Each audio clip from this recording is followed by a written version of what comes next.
Welcome back to the channel, guys. So this is part 3 on the bench tutorial. Today we're gonna go over the leg drive and then also just doing the actual bench press.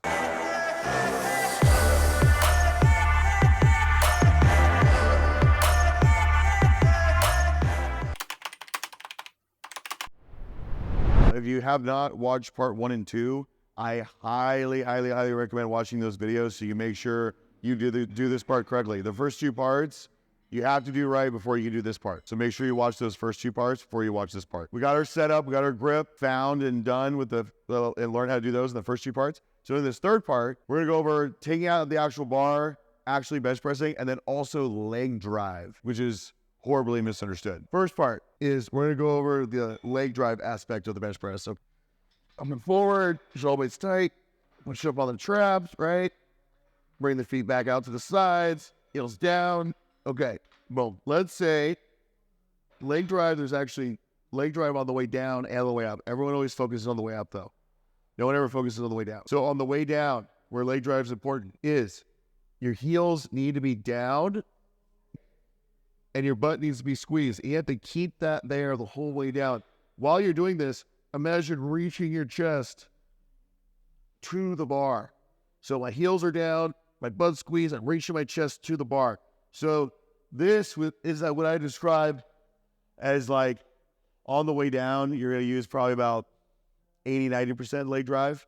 On the way up, it's that last 10-20%.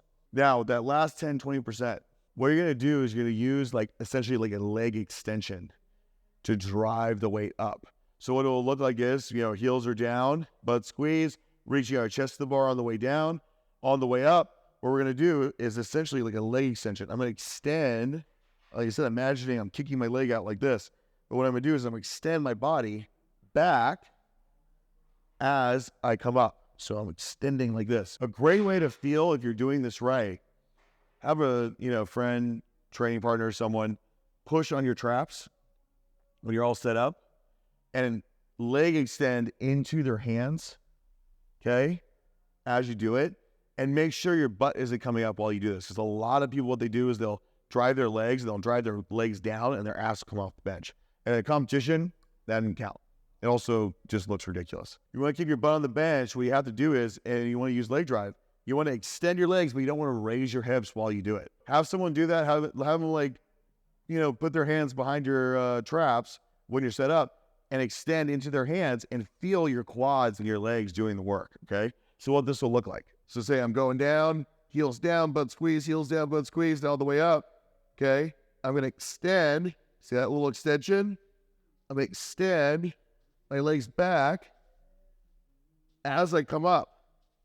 So notice I'm driving my weight into the traps. And you notice because I have no weight or anything, I'm sliding back on this bench, okay? That's how you do leg drive. That extension is on the way up. And the biggest reason why that extension is so awesome too is when you extend back like that, not only is it going to help get leg drive into the barbell to help drive the bar off your chest, the other thing too is going to help drive the bar back.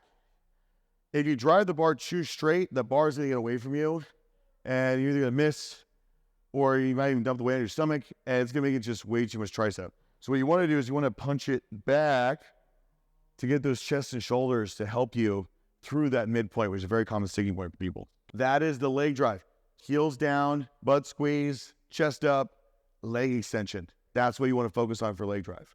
Now, the actual bench press. You notice through these 3 parts, we have not taken the bar out. You have to learn these other parts first before you can actually take the bar out and actually bench press correctly. Actually taking the bar out. Have you ever done like a straight arm pull down? Like straight arm pull down like this? That's what you want to think about when you're taking the bar out. So we're trying to pull the bar out with our lats. Okay, we don't want to pull it out with our shoulders like this and get loose. We want to maintain that tension. So really pull that bar tight down with the lats. What that will look like. Here, set up, okay. Now, if you get my grip, if you look in grip 2, I use an Aussie grip. In part 2, I use an Aussie grip. So we set my Aussie grip.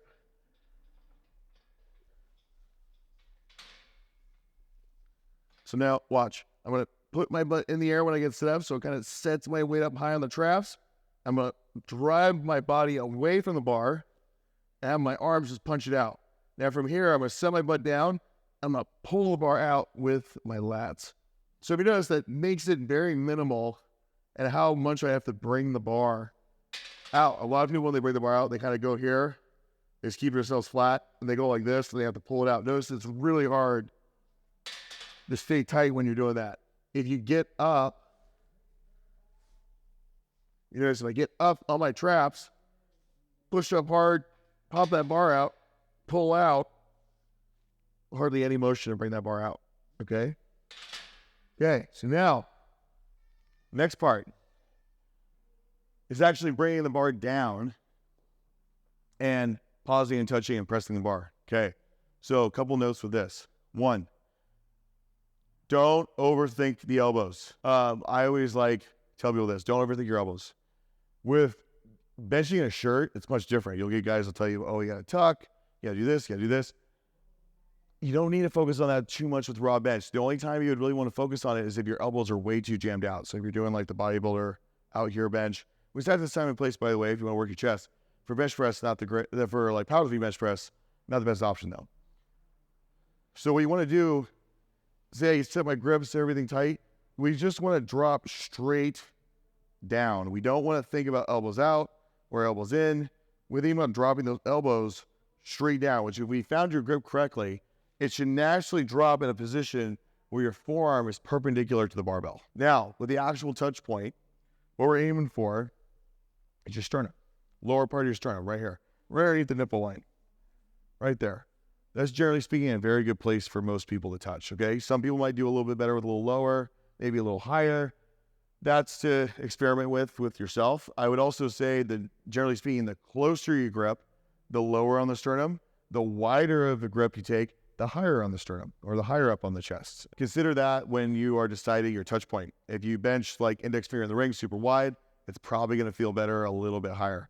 If you bench a little tighter, a little narrower, probably going to feel better a little bit lower. With the actual touch, when you touch your chest, two ways to do it. There's one where I'd say like a soft touch. The other one I'd say is like a sink, where you sink the bar into your chest and heave it off essentially. Either one is very good. There's very good bench pressers that do both. Now I will say, in my experience, what I've noticed, people who do really well with the sink style bench press tend to do better if they have shoulder arms. And a lot of the reason why, I got very long arms, but I still have a decent bench. You know, I bench over 500. If you have very short arms, the benefit there is range of motion. You don't have as much range of motion.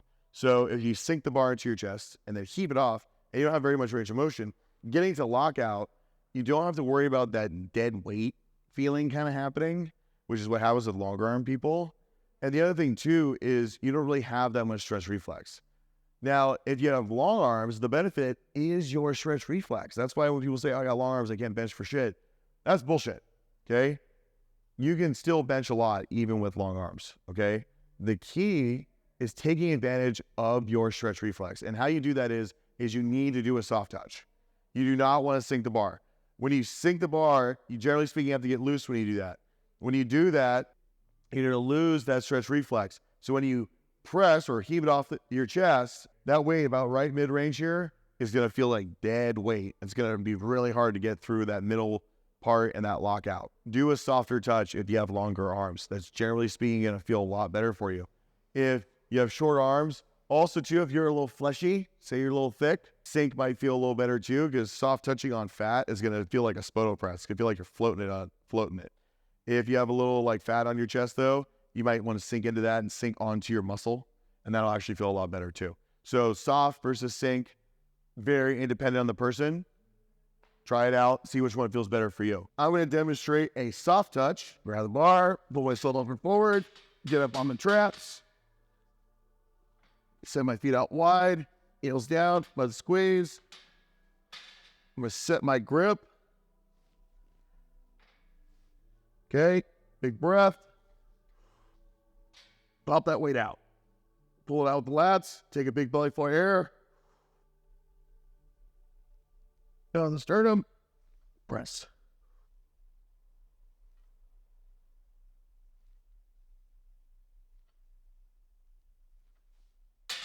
You notice very soft touches. I'm holding all that pressure, driving my legs a little bit on the way up, keeping the heels down, raising the chest to the bar.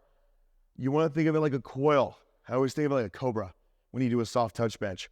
You're coiling up, you know, like a cobra, like you're ready to strike, and then strike. Coil up, build as much pressure as possible, build as much reflex as possible, and then boom, explode into the bar. That's bench press. I hope you guys enjoyed the 3-part series on this. If there's any other questions you guys have on bench press, feel free to leave them in the comments. In the description below, contact us for coaching if you're interested in coaching, or just even have more questions about your bench press or want coaching on your bench press, feel free to contact. If you like this video, please like, share, subscribe, friends, family members, whoever, coworkers, you know, Steve. Thank you and have a nice day.